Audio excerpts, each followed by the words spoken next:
Assalamualaikum soleh-solehah. Hari ini kita akan mempelajari tentang logo. Sei basmalah. Bismillahirrohmanirrohim. Kalian pasti udah gak asing lagi kan dengan kata logo?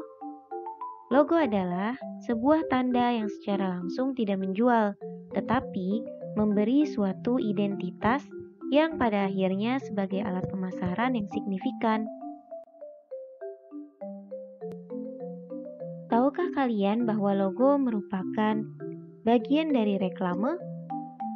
Logo merupakan reklame yang berupa tanda, simbol, dan lambang yang mengandung makna.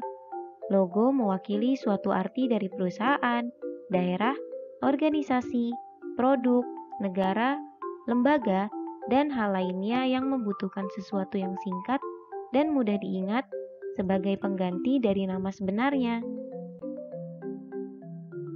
Selanjutnya, apa saja fungsi dari logo?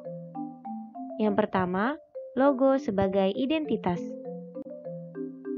Logo digunakan sebagai identitas atau tanda pengenal suatu organisasi, produk, maupun individu. Fungsi yang kedua, sebagai tanda kepemilikan.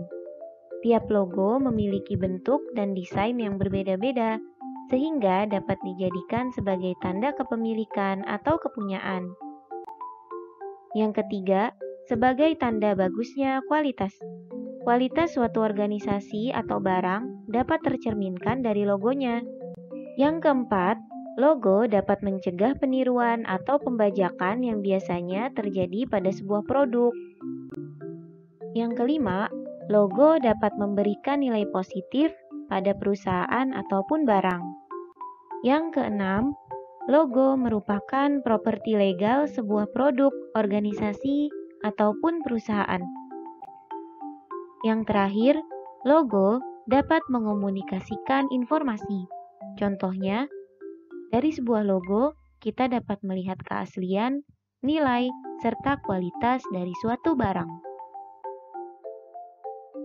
Kita lanjut ke aspek-aspek yang terdapat pada logo. Aspek yang pertama yaitu original. Sebuah logo mempunyai ciri khas, unik, dan mempunyai daya pembeda yang jelas dengan logo lain. Ciri khas sebuah logo dapat dilihat dari warna dan bentuk logo tersebut. Yang kedua, terbaca. Logo harus mempunyai tingkat keterbacaan yang tinggi ketika diaplikasikan ke dalam berbagai ukuran dan media promosi. Yang ketiga, simple atau sederhana. Logo yang baik dapat mudah dimengerti dan ditangkap dalam waktu yang singkat. Yang keempat, mudah diingat. Logo yang unik dapat memberikan kesan dan mudah diingat dalam waktu yang relatif lama. Yang kelima, sesuai. Logo yang baik adalah logo yang mudah untuk dihubungkan dengan jenis usahanya. Desainnya harus sesuai dengan jenis usaha yang dilakukan. Karena logo merupakan citra suatu perusahaan atau organisasi. Yang terakhir, mudah diaplikasikan. Logo harus memperhatikan bentuk fisik, warna, maupun konfigurasi logo pada berbagai media grafis saat proses perancangan, agar terhindar dari kesulitan dalam penerapannya. Berikut ini merupakan hal yang harus diperhatikan dalam membuat logo. Yang pertama, tipografi. Tipografi merupakan jenis huruf atau teks yang terdapat pada logo, atau biasa disebut dengan font. Yang kedua, warna. Logo sebaiknya menggunakan warna yang sederhana dan mudah diingat, tetapi tetap bisa memberikan ekspresi sesuai dengan identitas produk atau perusahaan yang dimaksud. Yang ketiga, bentuk.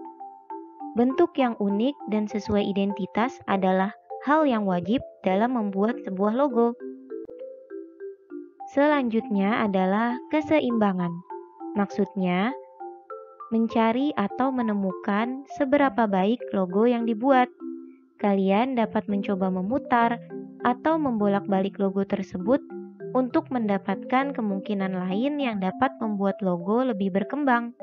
Yang kelima, selera. Hal ini juga dapat menentukan dalam pembuatan logo, mengingat selera setiap orang berbeda-beda dan sangat subjektif. Yang keenam, riset. Riset adalah aspek paling penting dalam membuat logo. Ini adalah kunci dalam membuat logo yang baik. Riset harus dilakukan secara penuh, karena logo harus dibuat sesuai dengan identitas suatu produk, perusahaan, maupun individu. Yang terakhir, opini atau pendapat. Tidak ada yang salah untuk menanyakan pandangan, kritik, dan masukan dari orang lain pada saat membuat logo. Sebuah logo wajib mempunyai filosofi atau makna dan kerangka dasar yang berupa konsep dengan tujuan melahirkan sifat yang berdiri sendiri atau mandiri. Oke, pembelajaran kita tentang logo sudah selesai. Say hamdalah, alhamdulillahirabbil alamin. Terima kasih atas perhatiannya. Wassalamualaikum.